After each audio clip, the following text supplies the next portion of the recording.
Boa noite, caros ouvintes. Estamos começando nesta quinta-feira, 20 de novembro de 2025. Em nome do Pai, do Filho e do Espírito Santo, o programa Kairos Tempo de Graça, de número 971. Eu sou Paulo Miziari e ficaremos juntos até as 9h30 da noite nos 1.600 kHz AM da Rádio 9 de Julho. Nos trabalhos técnicos, meu grande amigo, o monstro, Michel Silva. Grande garota, é isso aí. Estamos começando. Quero agradecer demais à Paróquia Nossa Senhora do Brasil por manter esse nosso programa no ar.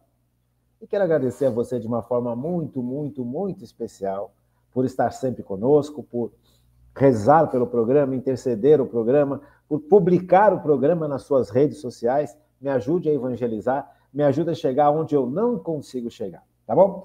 Então eu quero agradecer, deixa eu bater um papo aqui com as pessoas que mandaram mensagem. As mensagens que eu recebi no dia 7, sexta-feira, tá bom? Hanna Ranagusco. Boa noite, doutor Paulo. Passando para marcar presença. Deus abençoe todos. Muito obrigado, dona Hanna Ranagusco. Agradeço demais. Selma Caires Neves. Atrasadinha, mas cheguei. Bom final de semana para todos. Que bom que chegou. Então, lembrando, o programa ele é gravado e ele passa no horário das 8 às 9h30 da noite na rádio e das 8 às 9 nas páginas do YouTube e o Facebook da Rádio 9 de Julho.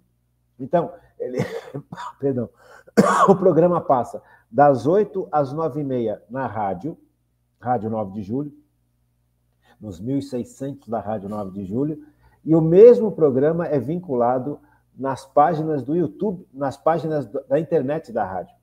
Facebook e YouTube. Percebe? É o mesmo horário, só que é menorzinho, porque não pode pôr música. Então, é das 8 às 9. E esses programas que estão na rádio, que estão no YouTube, eles ficam guardados. Então, você pode ouvir esse programa amanhã, depois da manhã, daqui uma semana, porque o programa está guardado, está gravado, tanto no Facebook quanto no YouTube da Rádio 9 de Julho, tá bom? Então, se você chegou atrasadinho, que nem falou minha querida amiga Selma Caires Neves aqui, não faz mal, pega o restinho do programa e depois você escuta o programa pelo YouTube, ou vê o programa pelo YouTube e pelo Facebook completo, tá legal? Rosilda Lovengren. Bom dia, estou ouvindo no gravado. Que bonito ouvir este amor que existe entre seu sogro e sua sogra, e você e sua esposa. Tudo isso e a força do amor. Que bom. Quando nós damos testemunho, gente, isso é uma das realidades que eu aprendi evangelizando com o querigma. A pregação do querigma foi uma escola muito bonita de evangelização para todos nós que trabalhamos no querigma. De servir a igreja evangelizando, porque a principal função da igreja é salvar almas. Veja, isso tem que ficar muito claro, porque isso não está claro. Hoje em dia existe uma confusão muito grande em relação ao papel da igreja.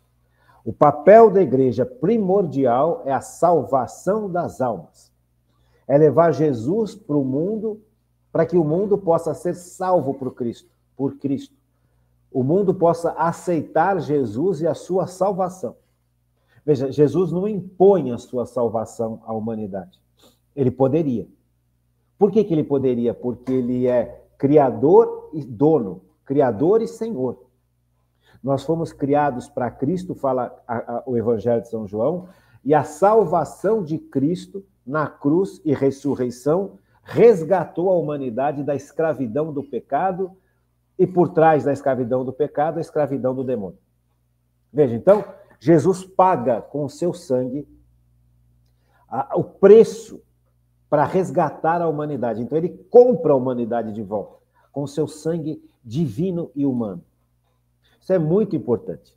Isso é importantíssimo. Então, Jesus poderia impor a sua vontade, porque ele tem direito. Direito por ter nos criado e direito por ter nos salvo. É direito de Jesus. É tão importante que a gente entenda isso, mas só que Jesus não impõe.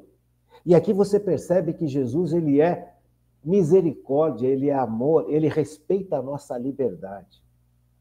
ele respeita a nossa individualidade, ele respeita a sua criação, ele ama a sua criação. Então, nós estamos diante de uma verdade que é absolutamente importante.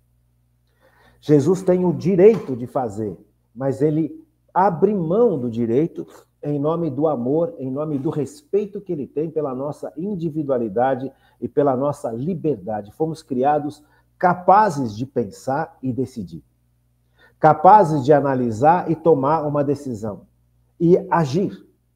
Então, nós devemos agir de acordo com a vontade de Deus. Só que isso é um processo que vai acontecendo dentro da gente. Então, eu agradeço muito, demais, do fundo do meu coração, por exemplo, essas mensagens que chegaram no dia 7, porque a partir dessas mensagens, por mais simples que aparentemente sejam, nos dá elementos para conversar, para trocar ideia, para a gente poder entrar no mesmo circuito. Entende? Então, veja, Maleme dos Reis. Amém, gratidão, eu que agradeço. Magda Gonçalves Barbosa, catequese diária. Quero agradecer demais a Magda por sempre publicar os nossos programas na sua rede social.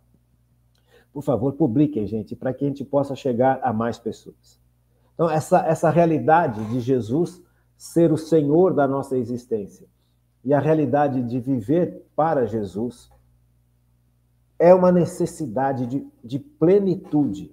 O ser humano foi feito para isso. Veja, o ser humano foi feito para isso. Deus criou o ser humano com todas essas capacidades naturais e sobrenaturais para encontrar a Deus, amar a Deus, obedecer a Deus e servir a Deus. E amando a Deus, obedecendo a Deus, servindo a Deus, você ama o próximo. Veja, então é isso que faz a nossa vida ser feliz, é isso que faz a nossa vida ser plena, é isso que faz a nossa vida ser realizada. Não é ter um monte de dinheiro, um monte de poder, não é ser famoso, ser bonito, ser bonita, ser super descolado, não é nada disso. A felicidade é uma realidade interior. É uma comunhão diária com Cristo. É uma escuta atenciosa ao Pai, como Cristo fez nessa terra. Cristo obedeceu ao Pai em tudo. E Cristo é a pura felicidade, é a pura plenitude. Viver para Deus é isso, é deixar Deus dirigir a minha vida, não é ficar parado, é agir durante a vida em direção a Deus, buscando a vontade de Deus. O que o Senhor quer para mim, Senhor? O que o Senhor quer para a minha profissão? O que o Senhor quer para a minha vida? O que o Senhor quer com o meu casamento? O que o Senhor quer com o meu trabalho? O que o Senhor quer com... Você percebe? Não é ficar inativo e passivo, não é passividade. É uma atividade em Deus, com Deus. Então, isso é super, super importante.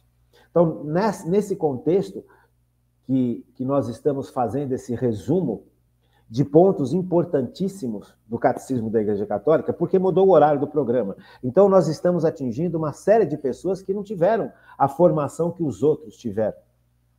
Então, não é justo a gente seguir adiante sem olhar para essas pessoas que estão chegando. E, ao mesmo tempo, também não vale a pena fazer tudo de novo em respeito às pessoas que já participaram. Então, fazer um resumo onde a gente possa reorganizar na cabecinha da gente um monte de temas e olhar para esses temas de forma bem sincronizados, bem juntinhos, facilita o nosso entendimento daqui para frente. Percebe? Então, nós estamos estudando agora um ponto que é extremamente importante, a vida em Cristo. Nós estamos resumindo pontos importantes que nós estudamos. Então, quando eu estudo com vocês, por exemplo, o ser humano, ele é a dignidade do ser humano. Quando a gente parte para esse tipo de estudo da dignidade do ser humano, como nós estamos fazendo esses dias, nós estamos entrando numa seara, num campo que foi deixado completamente de lado. Hoje o ser humano não tem noção do seu valor. O ser humano, ele é formado nas escolas, formado numa faculdade para não para compreender quem ele é, não para compreender a verdade que Deus revelou sobre si mesmo e sobre a humanidade. O ser humano é formado para exercer uma atividade qualquer. Ele não é formado como um ser humano, ele não tem formação que mostre a dignidade dele. O ser humano é formado para trabalhar. Não que o trabalho seja ruim, muito pelo contrário, é importantíssimo trabalhar. Mas o ser humano não pode ser reduzido ao trabalho, o ser humano não pode ser reduzido ao prazer, o ser humano não pode ser reduzido ao dinheiro, o ser humano não pode ser reduzido à sua atividade, o ser humano não pode ser reduzido, porque fomos criados à imagem e semelhança de Deus. Então, nós precisamos compreender a dignidade do ser humano. Se nós não temos essa compreensão, fica muito fácil, mas muito fácil, para o ser humano ser tratado como um objeto. Perdão, gente, gripe de novo. Para que o ser humano seja tratado como uma coisa. Então, hoje, o que nós percebemos no mundo é que o mundo está coisificando o ser humano. Coisificando. Isso é terrível. Se você pegar na história, lá atrás, bem lá atrás, os primeiros impérios humanos, eles foram construídos na base da violência. Ou seja, o mais forte vencia o mais fraco. E ao vencer o mais fraco, ele tornava essa população mais fraca que foi vencida em objeto, em escravos, em serviçais. As mulheres eram usadas como objeto de prazer. Percebe? Então, a realidade do ser humano, Deus foi revelando quem ele é e revelando a realidade de quem somos.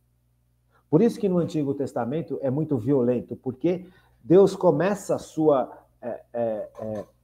ação mais específica de revelação ao instituir o povo de Israel no meio de povos que são pagãos, politeístas, que não têm conceitos como esse que nós estamos estudando, da dignidade do ser humano. Então, o ser humano podia ser morto, escravizado, colocado para trabalhar, violentado, aprisionado, podia sofrer todo tipo de violência.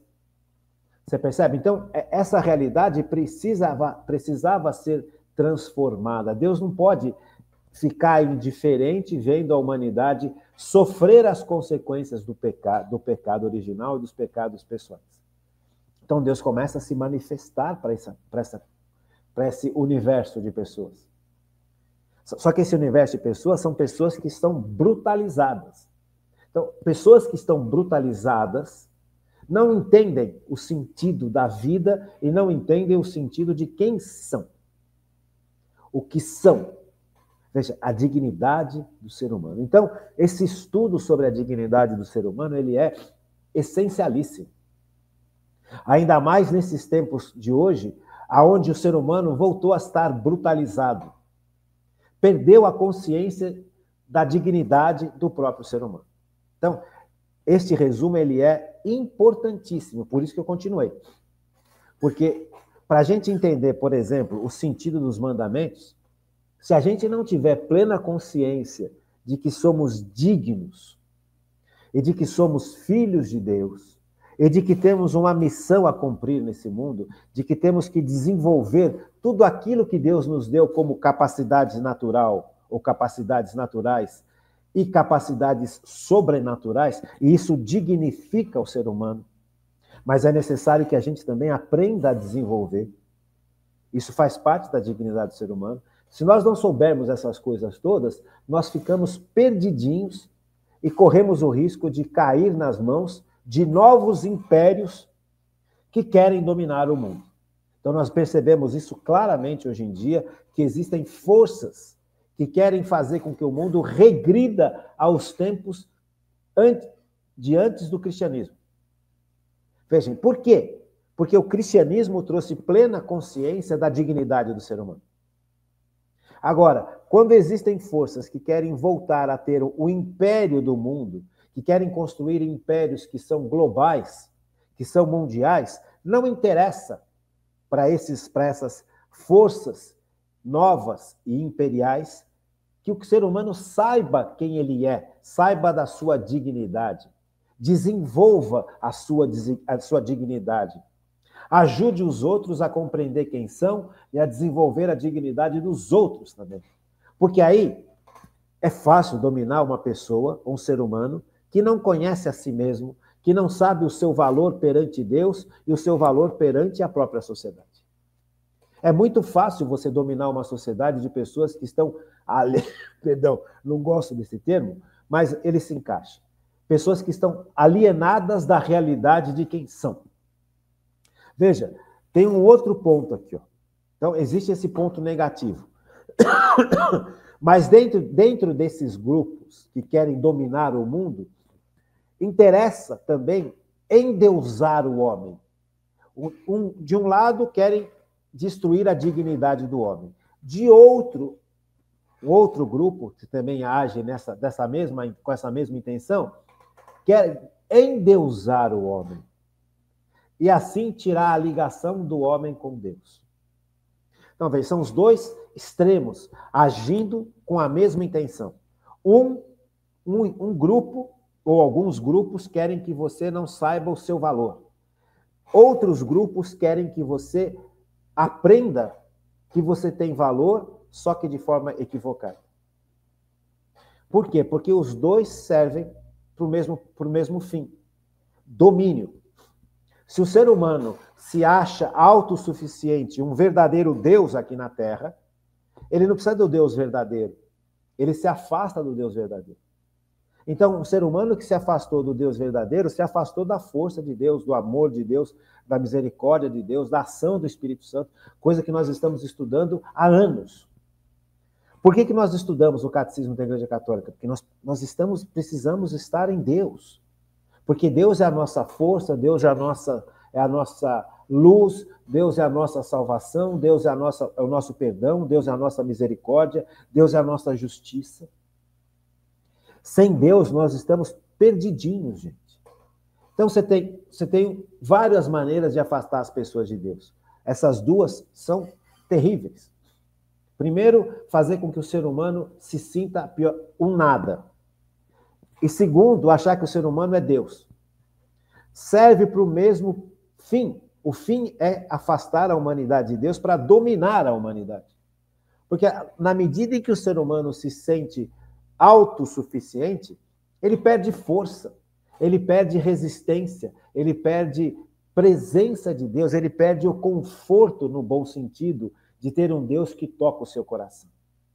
Eu não sei se você já passou por aquela sensação de descobrir os seus pecados, e aí você faz, arrependido, uma belíssima confissão, e aí você sente no fundo da sua alma, o perdão de Deus. Eu fui perdoado por Deus. Eu não sei se você já passou por esse alívio. Veja, você se levanta, parece que tirou de cima de você uma montanha. Parece não, tirou.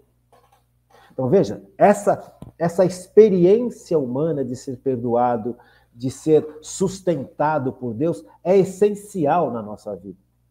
Então, quando você joga o ser humano para um caminho onde o próprio ser humano é Deus, e não é, porque o ser humano sempre vai ser criatura, você está tirando do ser humano a oportunidade de ser transformado por Deus, sustentado por Deus, amado por Deus, refeito por Deus. Percebe? Então, isso é gravíssimo. Por isso que nós precisamos ter noção clara de quem somos, de verdade, sem máscara. Nós somos criaturas frágeis e pecadores, profundamente amados por Deus. E por sermos profundamente amados por Deus, Deus nos dá bênçãos que precisam ser cultivadas. Deus nos dá dons que precisam ser cultivados. Deus nos dá virtudes que precisam ser cultivadas. E como é que nós vamos cultivar essas virtudes, esses dons e essas bênçãos? É na vida. Por isso que nós estamos vivos, para aceitar este Cristo, viver neste Cristo e amar como Cristo amou. Então, por isso que eu estou estudando com vocês este resumo. Então, na aula passada, nós vimos 2 pontos desse resumo. O primeiro artigo aqui, ó, a dignidade da pessoa humana, número 1700 do Catecismo da Igreja Católica. É em cima desse 1700 que nós estamos trabalhando. Esse número 1700, esse item 1700 do Catecismo da Igreja Católica, não sei se você consegue enxergar aqui, ó, 1700. Aqui, ó, dignidade do ser humano. Está enxergando? Não sei se enxerga, porque está meio embaçado. Eu não sei porque isso aqui está meio embaçado, mas está meio embaçado. Espera só um pouquinho, deixa eu ver se eu consigo desembaçar um pouquinho isso aqui.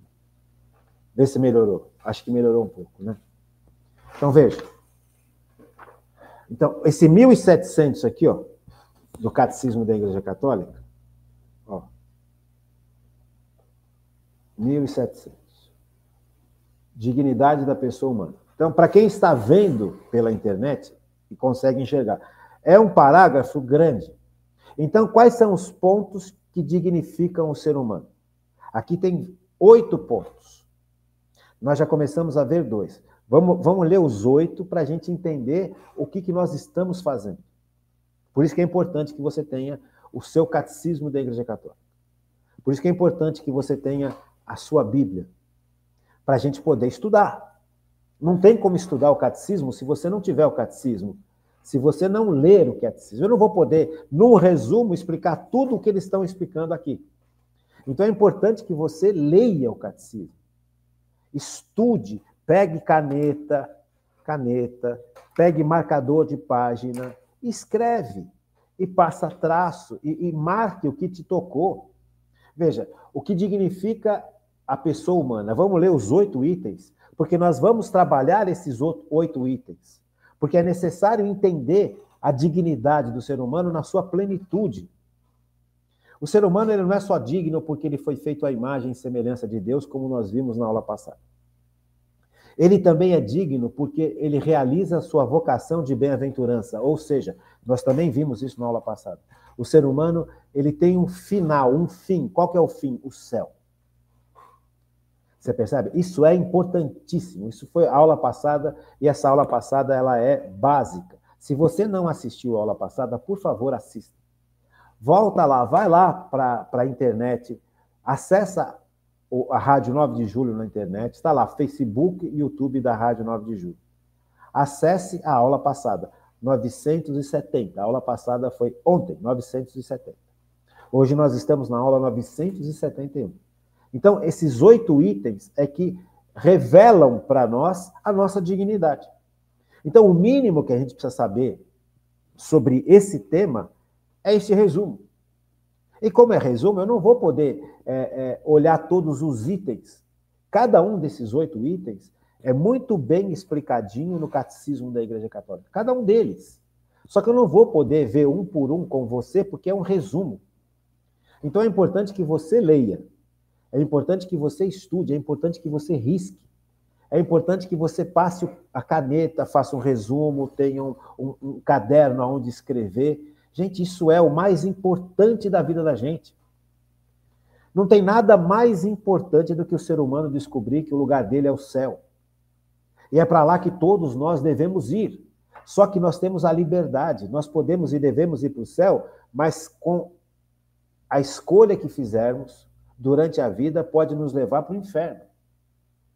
Então, quando o ser humano não aceita a ação de Deus na vida dele, não aceita as curas de Deus, não aceita o perdão de Deus, não aceita a ajuda que Deus derrama sobre todos nós, e ele se fecha em si mesmo numa vida de pecados, de prazeres e de erros, ele não está só destruindo a si mesmo. Ele está frustrando um plano maravilhoso de felicidade. Porque o céu é pura felicidade, o céu é pura realização. O que é o céu? Nós já estudamos no Catecismo da Igreja Católica. O céu é a Trindade Santa. Em Cristo nós seremos mergulhados na Trindade Santa. Agora, eu não aceito Cristo, como é que eu vou ser mergulhado na Trindade Santa? Eu não vivo como Cristo viveu, como é que eu vou ser mergulhado na Trindade Santa? Eu não obedeço ao Pai como Cristo obedeceu, como é que eu vou ser... Veja, então, se eu não tenho a perspectiva correta, não só eu me destruo, como eu perco o sentido da minha existência. Eu não existi para essa terra só. Aqui é uma passagem, o meu lugar de existência é a Trindade Santa, é o céu. É para lá que a gente tem que olhar. logicamente, trabalhando nessa terra em função da vontade de Deus e em função do bem comum. Percebe? Então, veja. Primeiro, dignidade do ser humano. É baseada na nossa imagem, que a nossa criação foi feita à imagem e semelhança de Deus. Nós já estudamos, não vou estudar. Realiza-se na vocação da bem-aventurança divina. Também já estudamos, não vamos estudar de novo. Terceiro, cabe ao ser humano a livre iniciativa dessa realização. Veja, esse é o ponto que nós vamos começar a estudar hoje. Eu vou ler os 8 artigos para você entender o que dignifica o ser humano, e nós vamos falar alguma coisa artigo por artigo. Mas eu não vou poder falar de forma tão profunda como está no Catecismo da Igreja Católica. Cada um desses 8 itens está muito bem explicado, item por item, separadamente. Então, alguma coisa disso nós vamos fazendo, vamos falando, como falamos na aula passada. Agora, não dá para falar tudo. Então, é preciso que você estude. Então, veja, o terceiro item. Cabe ao ser humano a livre iniciativa da sua realização. Veja, primeiro eu descobri que o meu lugar é o céu. Agora, cabe a mim buscar o meu lugar no céu, em Cristo. Desenvolver o potencial que Deus deu para mim, tanto de forma natural, quanto as capacidades sobrenaturais que Deus nos dá. Então, se eu não sei o que é uma virtude teologal, se eu não sei o que é um dom de santificação, se eu não sei quais são as virtudes humanas, se eu não sei o que é pecado e o que não é pecado, como é que eu vou me desenvolver neste caminho de encontro com Deus e de ser mergulhado por Cristo na eternidade? Não vou conseguir. Por isso é importante estudar. Entendeu? O quarto item. A pessoa humana, por seus atos deliberados, a pessoa humana se conforma ou não ao bem prometido por Deus e atestado por sua consciência moral. Cabe a mim desenvolver com Deus, com a sua graça santificante, tudo que Deus deu para a gente. Agora, eu tenho a liberdade de dizer sim ou não. A liberdade de dizer sim ou não. Então, veja, pelos seus atos deliberados, o que eu faço? Sabe? Eu aceitei Jesus e vivo no pecado, então eu não aceitei Jesus. Veja, os atos mostram aquilo que nós escolhemos. Esse é o quarto item. Percebe? Que nem muita gente fala, eu aceitei Jesus. Eu tive um encontro com Jesus e aceitei Jesus. Tá certo? Esse é o primeiro passo. Agora, aceitar Jesus significa viver os 10 mandamentos, no mínimo. Porque é assim que Jesus viveu nesse mundo. Então, se eu não aceito os mandamentos, no fundo eu não estou aceitando Jesus. Tem muita gente que fala, eu aceitei Jesus, mas vive distante dos 10 mandamentos. Então, na verdade, na realidade, na prática, nos atos, está contra Cristo.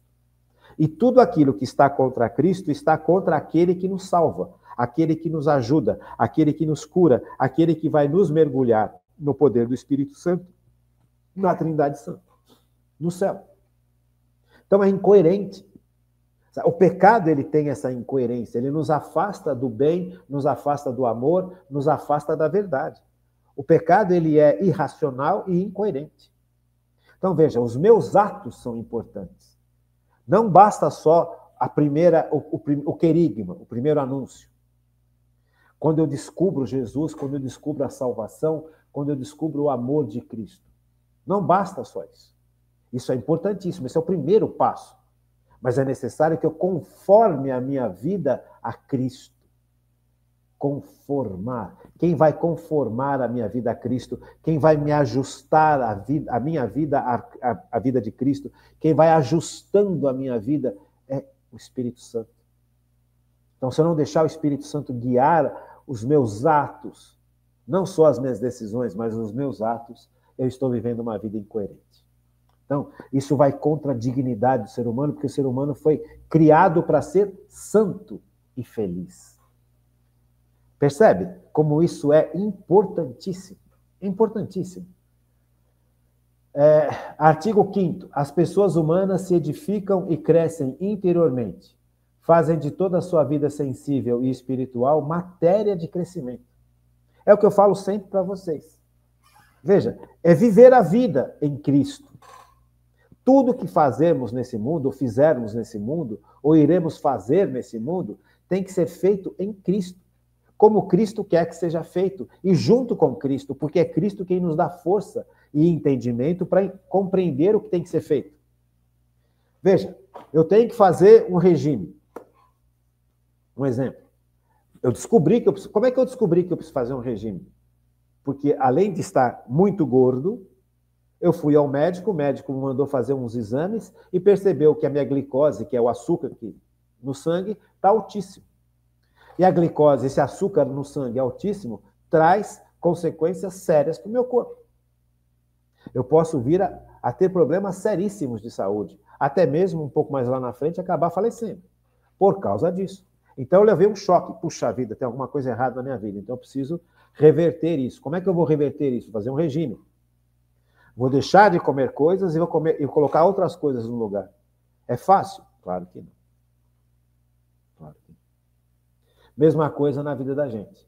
O pecado vai causando essa morte interior, vai trazendo açúcar para o sangue. E a pessoa vai aos poucos ficando cada vez mais doente, cada vez mais frágil, cada vez mais fraca, cada vez mais suscetível a uma série de coisas. Então eu preciso mudar.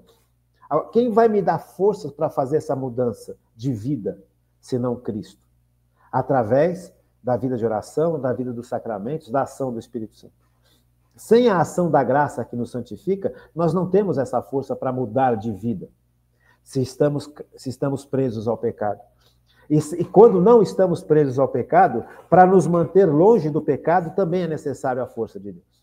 Então, é importante que a gente compreenda isso. Isso faz parte da dignidade do ser humano. Lutar por santidade dignifica o ser humano. Deu para entender? Artigo 6. Com a ajuda da graça, crescem na virtude. Não precisa nem explicar. Artigo 7. Evitam o pecado e, se tiverem cometidos, voltam com o filho pródigo, para a misericórdia do Pai e dos céus. Confissão. E artigo 8. Chegam assim à perfeição da caridade. E quando a gente vive a perfeição da caridade, neste mundo, nós estamos prontos para encontrar Deus no céu. Exemplo, São José. Como é que São José viveu nesse mundo? São José é homem, é um ser humano. Ele não é um anjo que desceu do céu. Ele foi santificado, ele viveu para ser o Deus. Ele se entregou de corpo e alma espiritual para o que Deus queria. E Deus foi agindo em São José desde o seu nascimento. Deus encontrou espaço na vida de São José, a graça santificante. E São José foi sendo transformado a tal ponto que ele pôde ser o pai adotivo de Jesus, que é Deus que se faz homem. Veja, quem de nós, homens, e eu pergunto em primeiro lugar para mim, será que eu teria condição mínima de criar Jesus nesse mundo? Como pai adotivo? Veja, essa é uma pergunta que eu me faço. Eu, pessoalmente, acho que não. Veja, eu não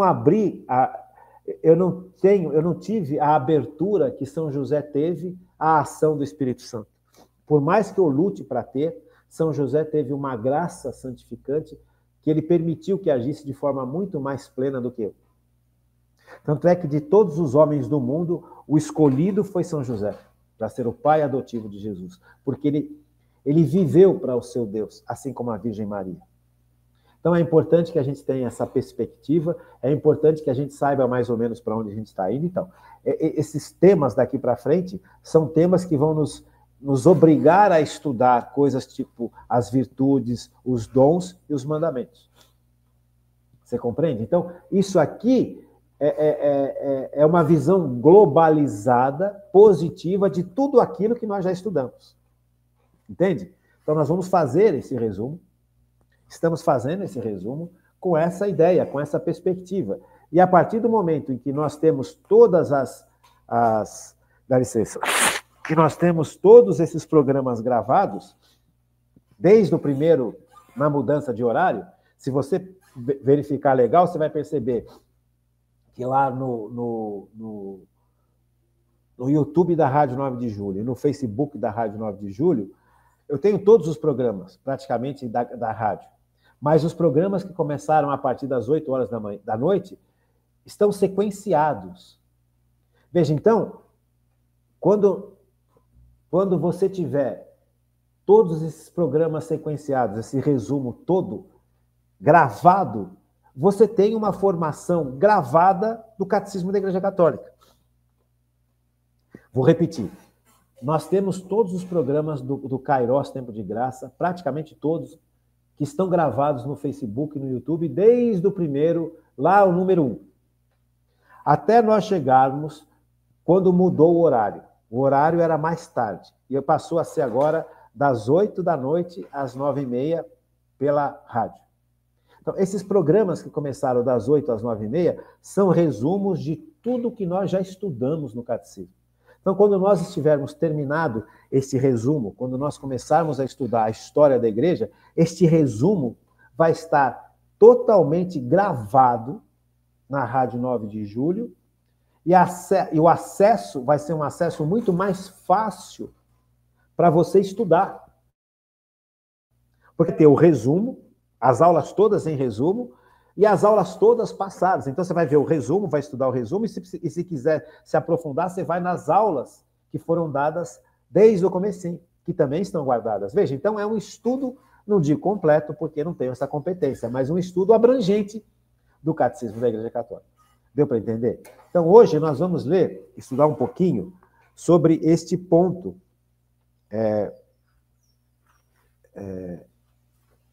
Um pouquinho mais sobre o segundo artigo. O que é a bem-aventurança? Nós já vimos muito na aula passada o primeiro artigo. Nós somos a imagem e semelhança de Deus. Então, agora nós vamos ver um pouquinho com você esse segundo item desses 8. O que é a bem-aventurança? Aqui nós vamos ler, eu quero ler com você o que fala o Evangelho de São Mateus, capítulo 5, versículos de 3 a 12. Diz assim: Bem-aventurados os pobres em espírito, porque deles é o reino dos céus.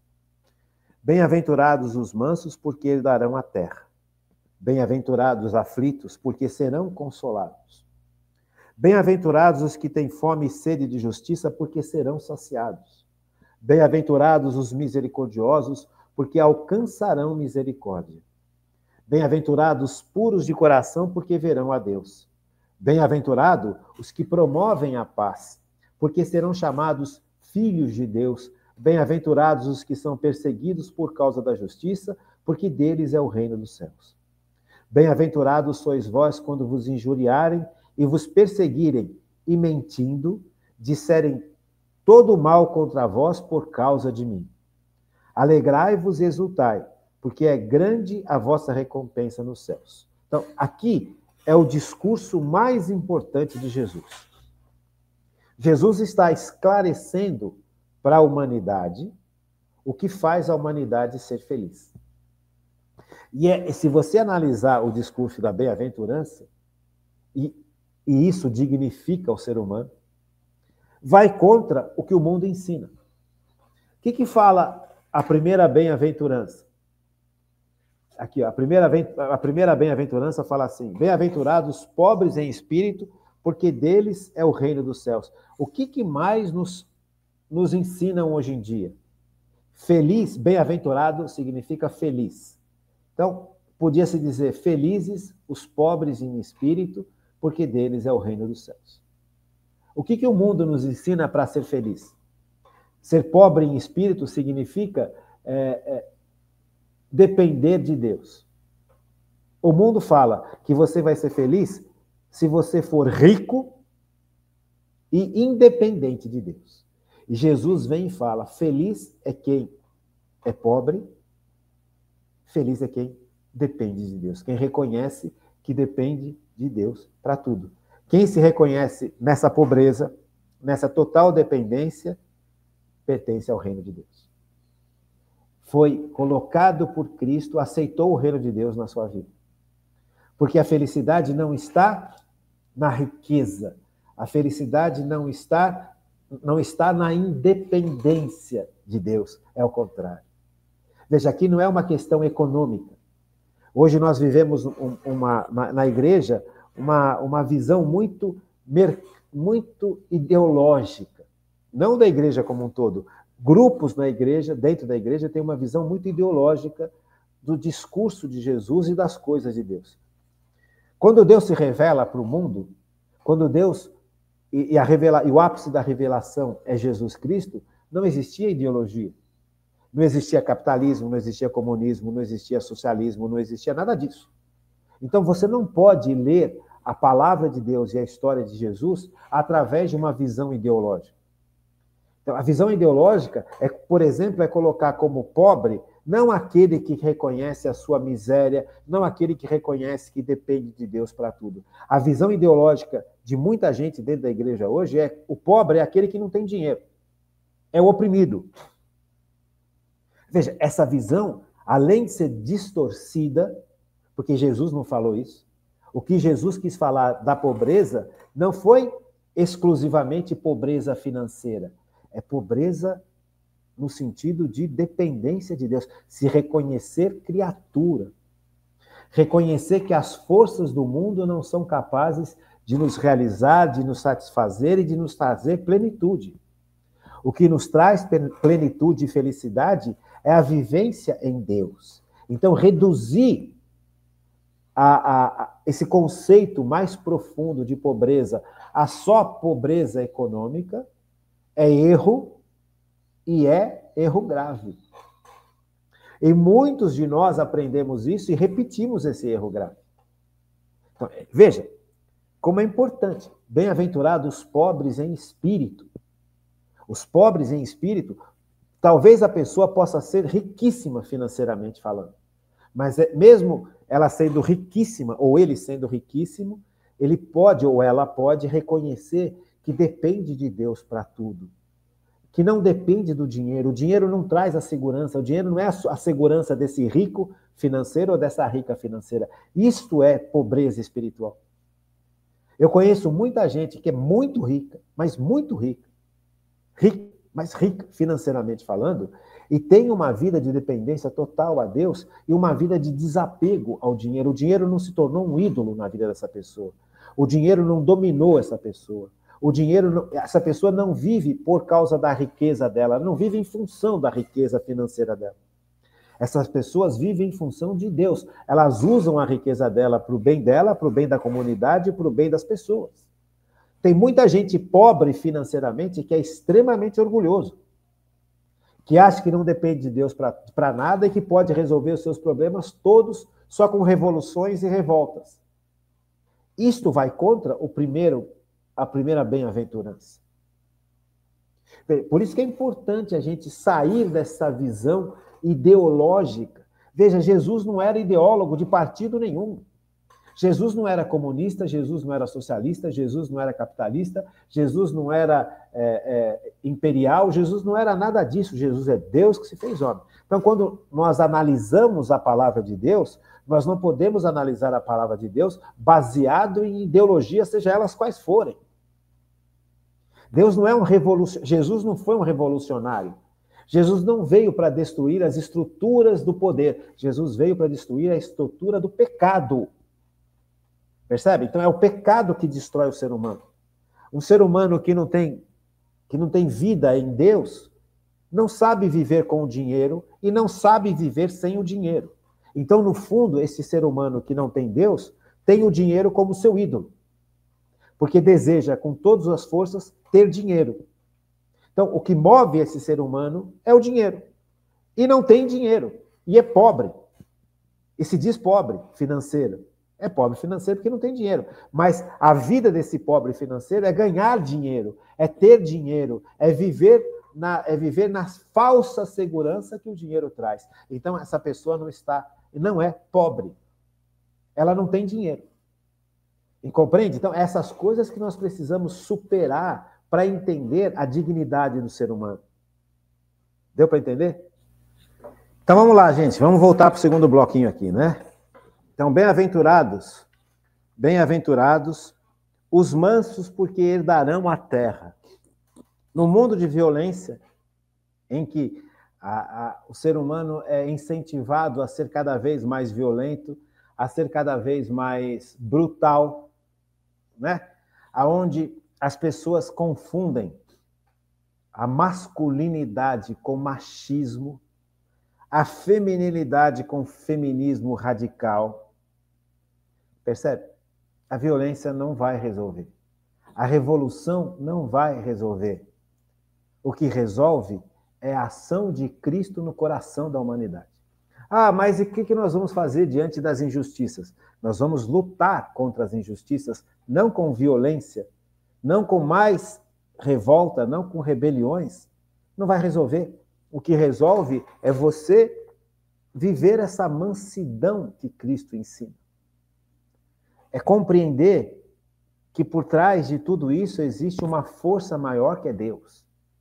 Que Deus é o Senhor da história. Não sou eu que sou o Senhor da história.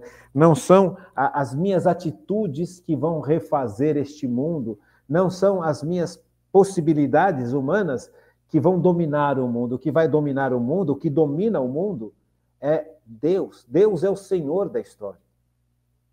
Eu não vou ficar indiferente às injustiças. Eu vou lutar contra as injustiças. De que forma? Santamente. Santamente. Sem ódio, sem guerras, sem essa rebelião. O marxismo, ele é revolucionário em tudo. Estou dando aqui o exemplo de uma ideologia. Você tem 12 ideologias agindo no mundo hoje. 12 ideologias. Essas 12 ideologias, todas elas são contra a igreja, são contra Cristo. Não importa se ela é de centro, se é de direita ou se é de esquerda. É contra a mensagem de Deus e contra a pessoa de Cristo. É contra a revelação. Veja, Jesus não se rebelou. Jesus trabalhou o coração das pessoas. Jesus foi de cidade em cidade curando, refazendo. E esse é o ponto que a igreja precisa agir. Porque foi isso que Deus mandou para a igreja. Ide, ensinai, ide, pregai, ide, batizai, curai as pessoas. Veja, assim que se transforma o mundo. Não na base da revolta. O marxismo, eu cito o marxismo porque ele tem como base o ódio e a revolta. E a revolução. É uma constante revolução. É o homem contra a mulher, é o branco contra o negro, é o pobre contra o rico, é o velho contra o novo. Quer dizer, se um grupo deixa de ter mentalidade marxista de revolução, eles vão incentivar outros grupos a ter mentalidade de revolta, de revolução, dizendo que com isso vai resolver os problemas do mundo. Mentira, não vai. Vão causar outras injustiças brutais, porque não é a violência que resolve. Veja, a mansidão não é você ser indiferente, não é você se jogar no egoísmo. Mansidão é resolver os problemas de forma adequada. Cada problema tem um tipo de solução e você discernir qual que é o tipo de solução para cada problema e colocar em prática a solução que Cristo propõe. Isso é mansidão. É não entrar no discurso de ódio, é não entrar no discurso da culpa é do outro, é não entrar no discurso da culpa é de terceiros e quartos e quintos e eu não tenho culpa nenhuma.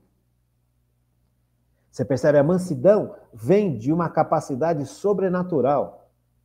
Cada problema tem uma solução adequada, não uma solução proposta em cima de ideologias.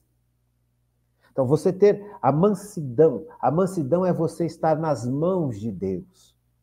Ser manso é você reagir de acordo com a vontade que Deus propõe no seu coração.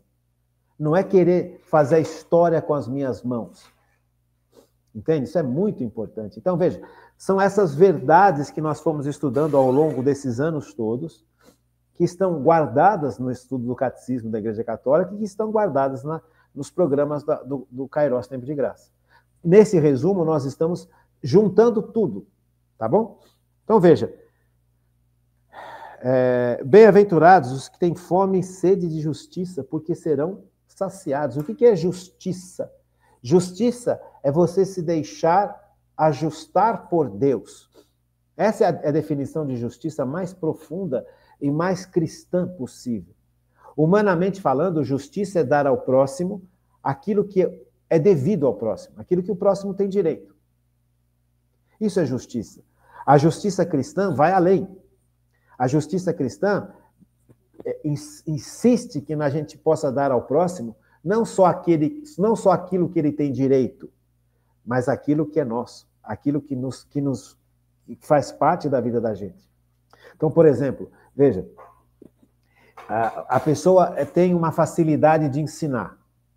Vou dar um exemplo no meu caso. Eu tenho facilidade de ensinar. Eu poderia estar ensinando em algum lugar, feito um mestrado, um pós-doutorado e ganhar dinheiro numa faculdade. Posso até fazer isso. Mas veja, se eu fizer só isso da minha vida, eu estou privando você, por exemplo, de ouvir esse ensino. E você não está pagando nada para mim. Percebem? Veja, então, a vida não pode ser só isso. A vida, ela tem que... A justiça é dar ao próximo aquilo que é necessário para mim. Então, Deus me deu essa capacidade, eu poderia usar essa capacidade só para mim. Vou dar aula numa faculdade, vou ensinar dentista a fazer canal. Legal, bonito, bacana. Estou usando o dom que Deus me deu. Esse dom vai me ajudar a crescer como ser humano, mas não é suficiente. Você percebe? Chega a um ponto que o ser humano percebe que ele se tornou o centro. E o centro é Deus e o próximo, não sou eu. Então, essa capacidade de doar, ela tem que fazer parte da minha existência. Percebe? Não basta só ganhar dinheiro. É importante ganhar dinheiro? Claro que é importante ganhar dinheiro, mas não basta eu reduzir a minha vida só a ganhar dinheiro. Isso é justiça.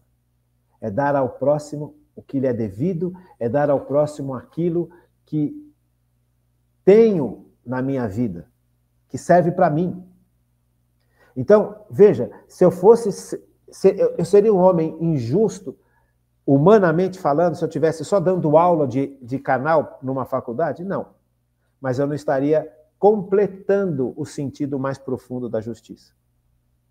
Então é bonito que a gente compreenda essas realidades todas, sabe? Então isso aqui é para a gente acordar, para a gente cair na realidade. Veja, bem-aventurados os misericordiosos, porque alcançarão misericórdia.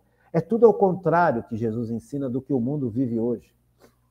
Então não adianta falar que eu sigo Jesus se eu não conheço as bem-aventuranças. Se eu não busco compreender cada uma dessas bem-aventuranças, como nós estamos fazendo agora, resumidamente, é muito mais. Mas é um passo, é um primeiro passo conhecer como Jesus pensa. Então Jesus está ensinando para a gente a forma como que ele vê o mundo. E nós estamos vivendo, e nós temos que organizar a nossa vida em função daquilo que Jesus ensina, não em função do que o mundo ensina. O mundo não ensina a gente a ser misericordioso. O mundo ensina a gente a pagar olho por olho, dente por dente, e olhe lá. Quer ver? Quer ver um exemplo disso? Parece que não é, mas é. Eu vou tratar bem só quem me trata bem. Isso é humano, isso é carne, isso aí é básico do ser humano. O ser humano, ele tem essa tendência. Você chega, por exemplo, num lugar, cumprimenta as pessoas nem olham na sua cara. Qual que é a sua reação? A sua reação natural é na próxima vez, não olhar na cara da pessoa também. Você percebe? Veja, é um exemplo simples, tolo, mas é ser humano, e ser humano fragilizado pelo pecado. Eu cumprimentei, cheguei numa sala, cumprimentei as pessoas sequer olharam na minha cara. Todos nós já passamos por isso. Eu tenho a impressão que todos nós já passamos por isso. E qual que é a sensação humana que a gente tem? É pagar na mesma moeda. Da próxima vez que eu encontrar, não vou olhar na cara também. Você percebe? Isso não é misericórdia. Misericórdia é você superar esses apegos da carne. É você superar essa tendência humana de pagar com a mesma moeda. É você olhar e permitir que Deus mostre que aquela pessoa que é antipática, que é orgulhosa, que é prepotente, é você olhar para essa pessoa não com um olhar humano. É deixar que o Espírito Santo revele para você que aquela pessoa também é filho de Deus, se ela foi batizada. Que aquela pessoa também recebeu de Cristo e recebe de Cristo a ação do Espírito Santo. É perceber que aquela pessoa, no fundo, também está extremamente machucada e ela está agindo a partir dos machucados dela. Percebe? Então, quando você percebe essa pessoa por um outro prisma, Você consegue olhar para essa pessoa além dos erros dela, além da grosseria dela, além da falta de trato que essa pessoa age e vive. É olhar com misericórdia, é perceber que os problemas que eu tenho dentro de mim, ela também tem, ou ele também tem. É difícil? Claro que é difícil, é muito difícil. Só é possível sob a ação do Espírito Santo. Por isso que Deus derrama o Espírito Santo para a gente, por isso que nós estamos fazendo esse estudo sobre a ação do Espírito Santo. No resumo, o cabeçalho desse resumo é a ação do Espírito Santo em nossa vida. Como é que eu vou agir com misericórdia com pessoas que não têm misericórdia? Só pelo poder de Deus, gente. E Deus está nos falando, bem-aventurado é quem age com misericórdia, não quem paga com a mesma moeda. Feliz é quem consegue viver de forma misericordiosa. E o mundo, e a carne, e o demônio nos ensinam a viver de forma sem misericórdia. Ah, comigo é assim, errou é uma vez só, não olho mais na cara. Espera um pouquinho. Uma coisa é você não se deixar enganar. Isso é uma coisa. Ninguém está falando para que a gente seja tolo. Outra coisa é você olhar com misericórdia a pessoa. É não olhar com ódio. É não rotular essa pessoa com ódio. É difícil, é dificílimo. Por isso que é necessário a ação do Espírito Santo, porque a tendência da gente é não ter misericórdia com quem não tem misericórdia. E o pior de tudo é que atualmente nem com quem tem misericórdia nós também estamos tendo misericórdia. Porque o ser humano está se tornando cada vez mais fechado em si mesmo, cada vez mais orgulhoso, cada vez mais prepotente, cada vez mais cheio de si. Então, quando uma pessoa é orgulhosa, prepotente e cheia de si, essa pessoa não tem espaço para ter misericórdia em relação aos outros, porque se sente superior aos outros. Porque eu sou o cara, e quem está abaixo de mim, ou seja, todo mundo, não está no meu nível. Compreende? Então, essa realidade é o sentido da bem-aventurança. Bem-aventurado os que não se deixam levar pelo demônio, pelo orgulho, pela vaidade, pela prepotência, pela falta de misericórdia. É isso que Jesus está falando. Sabe? Então, não é fácil. Eu li as bem-aventuranças quando eu era pequeno. Sim, mas não basta só ler. Eu preciso meditar a palavra de Deus, mastigar a palavra de Deus, como nós estamos falando. Isso aqui dignifica o ser humano. Um ser humano misericordioso é um ser humano digno. É um ser humano que está aprendendo a viver a sua dignidade e encontrando a dignidade dos outros. Cara, isso é muito sério, isso é muito importante. Veja, então, como é que eu vou crescer nesse contexto tão importante, né? Da dignidade, como é que eu vou entender a dignidade do ser humano se eu olho o ser humano com ódio, com raiva, com tristeza, e muitas vezes eu até tenho razão. Só que eu não tenho misericórdia. Porque eu não consigo olhar para aquele ser humano como uma pessoa que está afetada por um monte de problemas, um monte de traumas, um monte de angústias. Eu só olho a reação dele. Percebe? Ou dela. Por isso a importância do perdão. O perdão, ele é essencial na vida da gente. Jesus foi claríssimo. Pedro pergunta para Jesus, quantas vezes devo perdoar? E Jesus pergunta, e Pedro continua falando, 7 vezes? Para o judeu isso era muito, porque a lei dos judeus era olho por olho e dente por dente. Jesus fala, não te digo 7, Pedro, te digo 70 vezes 7, ou seja, sempre. Veja, o perdão é um ato de libertação. É um ato de iluminação interior. A partir do momento que eu perdoo aquela pessoa que me magoou, eu estou dando espaço para o Espírito Santo me mostrar as dores que aquela pessoa tem, os traumas que aquela pessoa tem, o horror de vida interior que aquela pessoa vive. Aí eu percebo, sob a ação do Espírito Santo, que aquela pessoa está extremamente adoentada interiormente, na sua alma, na sua razão, no seu espírito. Então eu começo a olhar para aquela pessoa com outro olhar, misericórdia. Então é necessário perdoar e ser perdoado. Percebe? A misericórdia é essencial, porque Jesus veio movido por misericórdia eterna, para nos salvar. Nós éramos inimigos de Deus quando Jesus se fez homem. Não se esqueça que Jesus é Deus que se faz homem. Ele vem para salvar os seus inimigos, que éramos todos nós. Porque nós todos estávamos debaixo do pecado original e dos pecados pessoais. E o pecado nos torna inimigo de Deus. E mesmo assim, na sua infinita misericórdia, Deus vem nos perdoar. Se faz homem para nos perdoar. Então nós somos chamados a fazer a mesma coisa. Perdoar o próximo e a nós mesmos. E a Deus. E a partir do momento que você recebe o perdão de Deus, acolher esse perdão e tocar a vida em frente. Sabe? Vamos tocar a vida para frente. Vamos consertar o que é possível consertar e vamos viver para Deus de agora em diante. Não vamos viver numa eterna autoaflição ou autoflagelação. Ah, eu errei, eu pequei. Gente, vamos sair disso. Sabe?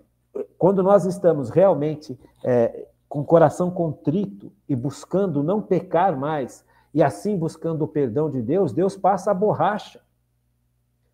Eu preciso, com o perdão que eu recebi de Deus, trabalhar aquilo que o pecado estragou na minha relação com as pessoas. Sabe, oferecer o meu melhor.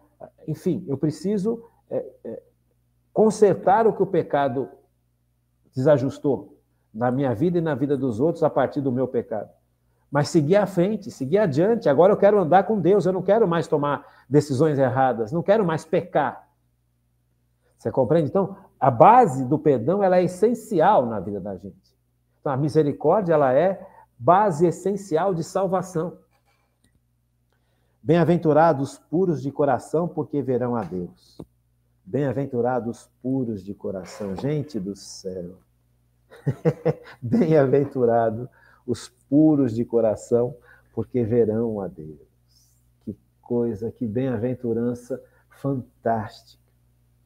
Por que a gente, quando o nosso coração é purificado, a gente consegue ouvir Deus, enxergar a Deus? Veja, os grandes santos, os grandes místicos da Igreja Católica, são homens e mulheres que se deixaram purificar pela ação do Espírito Santo.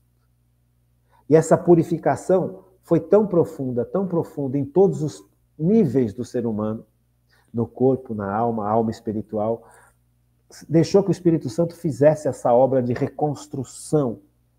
E nessa obra de reconstrução, nós estamos na intimidade com Deus. E aí nós vamos calando esse monte de vozes que falam na cabeça da gente. As vozes do mundo, as vozes das paixões, as vozes das revoltas, as vozes das ideologias, as vozes do pecado. Quando nós vamos nos libertando de todas essas vozes, aquele sussurro de Deus fica mais claro. E aí você escuta Deus, e aí você vê Deus. Como que eu vejo Deus? Em Cristo. Como que Cristo agiu? E aí você percebe a ação de Cristo em um monte de gente. Você começa a enxergar a ação de Deus. Você começa a entender o porquê de Deus age, por que Deus pede para a gente ser puro. Você começa a perceber que a pureza de coração é um local próprio para a ação de Deus. E para chegar nesse local próprio, Deus purifica o ser humano. E eu preciso me deixar ser purificado pelo ser humano. Perdão, eu preciso me deixar ser purificado por Deus, porque aí eu sou capaz de discernir a voz de Deus, sou capaz de ver Deus agindo através dos dons. Nós já estudamos isso. O que é o dom da ciência? É enxergar a ação de Deus no mundo, na natureza e na vida da gente. Agora, se eu vivo uma vida impura, impura nos sentidos, impura nos desejos, impura naquele sentido assim mais interior, se o que eu desejo é só carne, prazer, dinheiro, poder, eu estou vivendo com intenções impuras. Conforme eu vou destruindo isso dentro de mim, a partir da ação da graça santificante, eu vou enxergando Deus, porque Deus me ajuda a enxergá-lo através do dom da ciência. Nós já estudamos isso. Então veja, um coração puro é um coração que se deixou purificar por Cristo. E esse coração puro, ele enxerga a Deus. Gente, o que é a vida eterna? A vida eterna é enxergar Deus plenamente.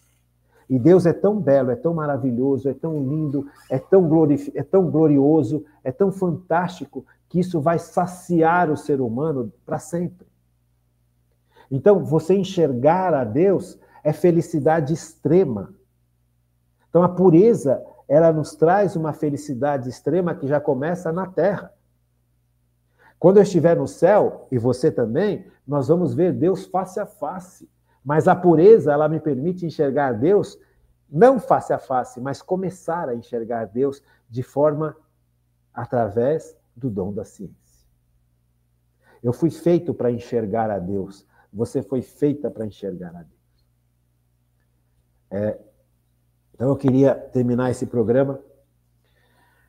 E amanhã a gente fala um pouquinho mais sobre as bem-aventuranças. A gente continua um pouquinho mais sobre as bem-aventuranças, porque é importante a gente entender as bem-aventuranças, para a gente pôr em prática e para a gente crescer nessas bem-aventuranças.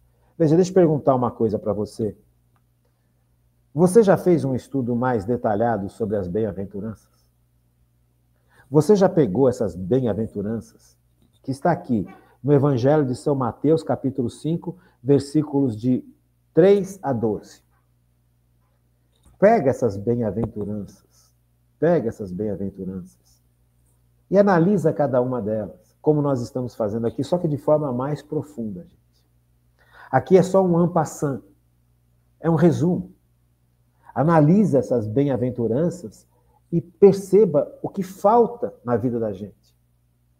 Muitas e muitas vezes nós percebemos que a vida da gente está travada, que a vida da gente está estancada, que a vida da gente não vai nem para lá nem para cá, que a vida da gente não está estacionada, não tem perspectiva, não tem futuro, e a gente joga a nossa perspectiva no mundo.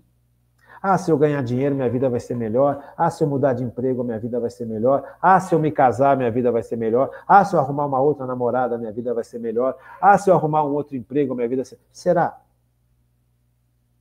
Veja, discernimento humano. O que move a vida da gente, o que traz felicidade para a vida da gente, são essas bem-aventuranças. Porque é isso que Cristo ensinou. E será que nós temos a humildade, ou tivemos a humildade de alguma vez na vida estudá-las um pouquinho mais profundamente? Veja, hoje é quinta-feira esse programa. Amanhã é sexta. Nós vamos ter sábado e domingo para pegar essas bem-aventuranças que está no Evangelho de São Mateus, capítulo 5, versículos de 3 a 12, ler, rezar sobre elas, tentar entender. Se você tiver dúvida, vá buscar no próprio catecismo o que significa cada uma dessas bem-aventuranças. Ou então você busca, veja, se você chegar lá no catecismo e pegar a palavra assim, mansidão, M-N-O-P-Q-R-S, aqui, P-Q-R-M-N, deixa eu achar aqui, M-N-O-P, M-N-O, G-H-I-J-K, estou abrindo aqui, ó, L-M-L, magia, magistério, maligno, maná, mandamento, Maria,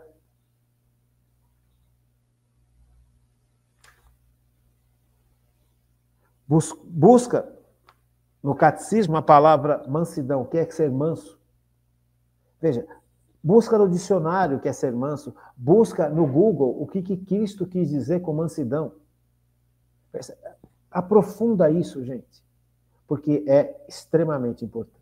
Tá bom? Fiquem com Deus, uma boa noite e até amanhã, se Deus quiser.